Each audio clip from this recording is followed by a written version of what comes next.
Assalamualaikum warahmatullahi wabarakatuh. Hadirin yang berbahagia, yang saya hormati Bapak Tutor selaku dosen mata kuliah Bahasa Indonesia dan teman-teman yang saya banggakan.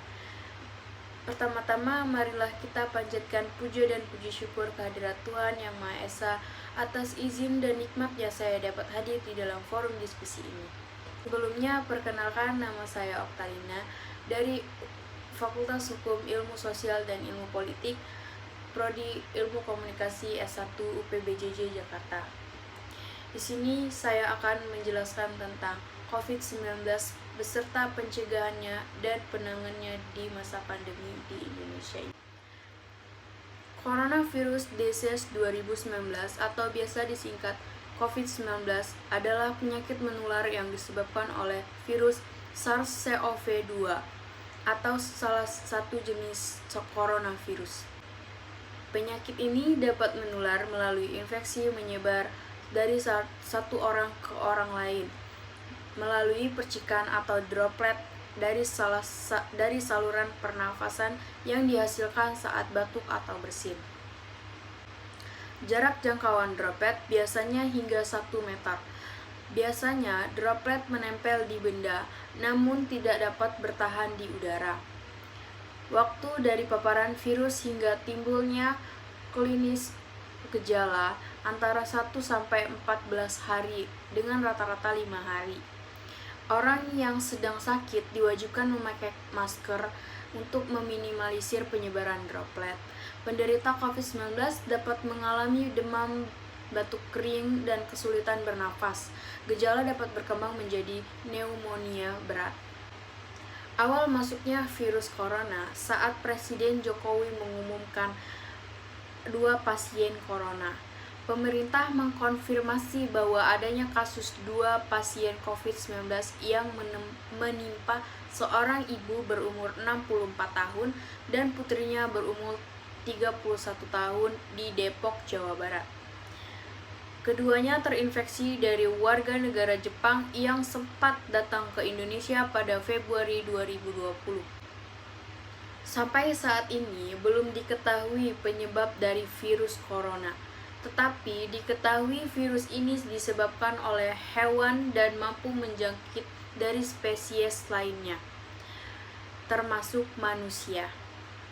Diketahui virus corona ini berasal dari Wuhan di Cina dan munculnya Desember 2019. Untuk mencegah penularan COVID-19, pemerintah mengimbaukan masyarakat tetap berada di rumah, menghindari bepergian dan beraktivitas di tempat umum, sering mencuci tangan dengan sabun dan air, tidak menyentuh mata, hidung, dan mulut dengan tangan yang tidak dicuci, dan segera menghubungi hotline jika mengalami gejala atau memiliki riwayat perjalanan atau bepergian dari negara yang terjangkit. Pandemi telah banyak menimbulkan dampak dan perubahan dunia di Indonesia sendiri. Pandemi telah memberikan dampak signifikan dalam semua sektor kehidupan bangsa Indonesia, mulai dari sektor kesehatan, sektor pendidikan, sektor keagamaan, dan sektor lain terkena imbasnya. Pemerintah pusat telah melakukan berbagai upaya untuk menangani pandemi COVID-19. Di sektor kesehatan, pemerintah telah berupaya mempercepat pelaksanaan tracing, testing, dan treatment atau 3T, memenuhi obat antivirus untuk pengobatan pasien COVID-19, pemenuhan kebutuhan oksigen, percepat vaksinasi di seluruh penduduk Indonesia.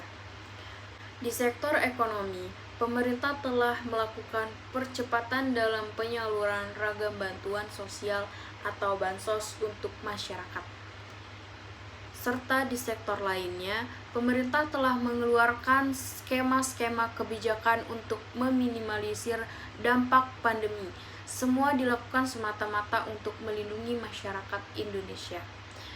Demikian beberapa uraian yang dapat saya sampaikan. Semoga tersampaikan dengan cermat dan semoga bermanfaat bagi kita semua. Mohon maaf atas segala kekurangannya. Saya ucapkan terima kasih atas segala perhatiannya.